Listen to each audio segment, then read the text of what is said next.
Hello guys, പുതിയൊരു വീഡിയോയിലേക്കല്ലേ. അപ്പോൾ ഇന്നത്തെ നമ്മുടെ വീഡിയോ എന്ന് വെച്ചാൽ ഗൈസ്, കേരള ബ്ലാസ്റ്റേഴ്സ് സ്വന്തമാക്കാൻ വേണ്ടി ഒരു ഓഫർ കൊടുത്ത പ്ലെയറാണ് ജാക്കോബ് എന്ന് പറയുന്ന പ്ലെയർ. അപ്പം ഒരു സൂപ്പർ ഡിഫൻഡർ തന്നെയാണ്. അപ്പോൾ കുറേ മാധ്യമങ്ങൾ പറഞ്ഞു റിജക്റ്റ് ചെയ്തു, യാക്കൂബ് വരത്തില്ല, റിജക്റ്റ് ചെയ്തെന്നാണ് പറയുന്നത്. പക്ഷേ ഇപ്പം യാക്കൂബ് തന്നെ ഒഫീഷ്യലായിട്ട് പറയുന്നുണ്ട്, ഞാൻ റിജക്റ്റ് ഒന്നും ചെയ്തിട്ടില്ല, ഇതിനെക്കുറിച്ച് തീരുമാനിച്ചിട്ടുമില്ല, ഇതുവരെ തീരുമാനം എടുത്തിട്ടുമില്ലെന്നാണ് ഇപ്പോൾ യാക്കൂബ് പറയുന്നത്. ഒരു സൂപ്പർ പ്ലെയർ തന്നെയാണ്, ഒരു യങ് താരം കൂടാണ്.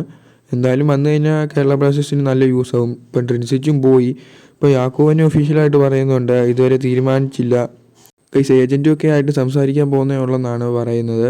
ഇപ്പം ഇതുവരെ റിജക്റ്റ് ഒന്നും ചെയ്തിട്ടില്ല. കുറേ റൂമറൊക്കെ വന്നായിരുന്നു റിജക്റ്റ് ചെയ്തു, ഇനി വരത്തൊന്നുമില്ലെന്ന്. പക്ഷേ ഇപ്പോൾ ഒഫീഷ്യലായിട്ട് തന്നെ യാക്കോബ് പറയുന്നുണ്ട് റിജക്റ്റ് ഒന്നും ചെയ്തിട്ടില്ല, ഇതിനെക്കുറിച്ച് തീരുമാനിക്കുന്നേ ഉള്ളെന്നാണ്.